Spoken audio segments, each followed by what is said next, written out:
नमस्कार साथीहरू, यहाँहरूलाई स्वागत छ हाम्रो यस शेयर बजार गुरु युट्युब च्यानलमा।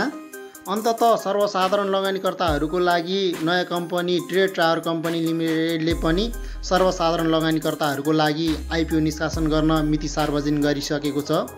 यसर्थ आजको यो भिडियोमा ट्रेड टावर कम्पनी लिमिटेडले कहिलेदेखि आइपिओ निष्कासन गर्दैछ, कहिलेसम्म भर्न पाइन्छ, यो कम्पनीले कति किता आइपिओ निष्कासन गर्दैछ, हामीले कति किता भर्ने, यो कम्पनीको इपिएस कति छ र कम्पनीको बुक भ्यालु कति रहेको छ, यी सम्पूर्ण जानकारीहरू दिनेछौँ।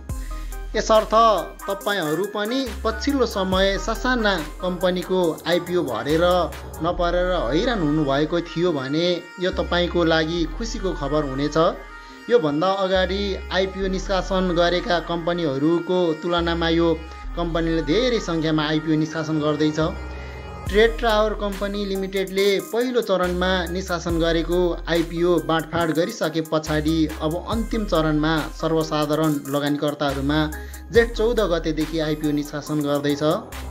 यस कम्पनीको आइपिओमा लगानीकर्ताहरूले जेठ 19 गतेसम्म आवेदन दिन सक्ने अब व्यवस्था गरिएको छ।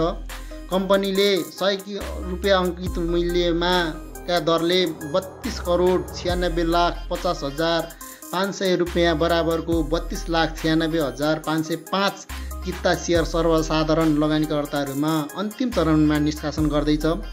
जसअनुसार यो कम्पनीको आइपिओमा भाग्यमानी 3,29,650 जना लगानीकर्ताले 10 किताको दरले र 10 किता शेयर हात पार्ने लगानीकर्ताहरू बीचबाटै 20 किता भन्दा बढीको लागि आवेदन दिने 5 जना भाग्यमानी लगानीकर्ताहरूले एक किता थप गरी 11 किताको दरले यो कम्पनीको शेयर हात पार्न सफल हुनेछ।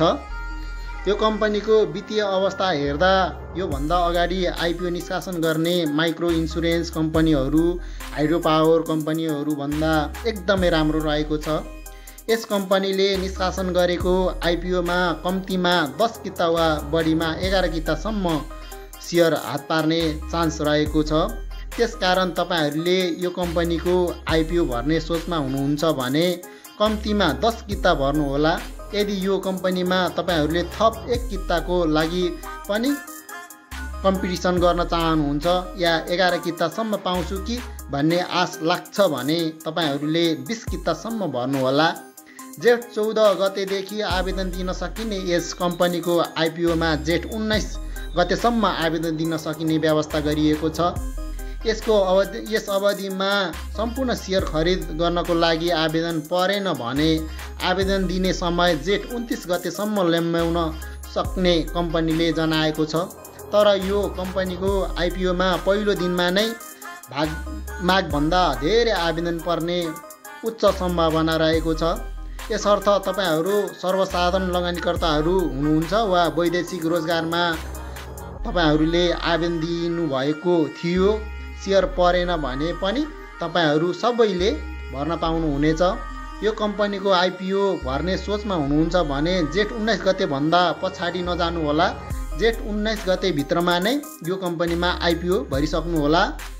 ट्रेड टावर कम्पनी लिमिटेडको अर्निङ पर शेयर इपिएस अर्थात् प्रति शेयर आम्दानी 5 रुपियाँ 63 पैसा रहेको छ, जुन एकदमै राम्रो रहेको छ भने कम्पनीको बुक भ्यालु 123 रुपियाँ 09 पैसा रहेको छ। यो एकदमै राम्रो मान्न सकिन्छ। सामान्यतया यस कम्पनीले पहिलो कारोबारको लागि कम्पनीको प्रति शेयर नेटवर्थ 123 रुपियाँ 09 पैसादेखि यसको 3 गुणाले हुन आउने 369 रुपियाँ 27 पैसासम्मको ओपनिङ रेन्ज पाउने छ र पहिलो कारोबारको लागि ओपनिङ प्राइज पनि यसैको बीचबाटै पाउने छ।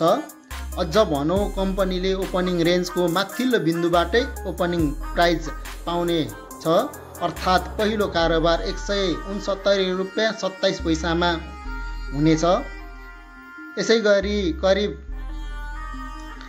369 रुपियाँ 27 पैसा मार्केट प्राइज पाएर कारोबारमा आयो भने तपाईहरूले यो कम्पनीमा 1000 रुपियाँ लगानी गरेर 10 किता शेयर हात पार्न सफल हुनुभएको खण्डमा कम्तीमा पनि 10-11 हजारसम्मको नाफा सहजै कमाउन सक्नुहुनेछ। कम्पनीको सप्लाई त्यति धेरै पनि छैन, यसर्थ कम्पनीको वित्तीय अवस्था पनि राम्रै भएको कारणले यो कम्पनीको सेयर दोस्रो बजारमा कारोबारमा आयो र सप्लाई आउँदै आएन, यानि कि सप्लाई कम आयो भन्ने आइपिओ भर्नुहुन्छ। जसले आइपिओ पाउनुहुन्छ उहाँहरूले बेच्नै चाहनु भएन भने यो कम्पनीको मार्केट प्राइस 10,000 भन्दा माथि पनि जाने छ।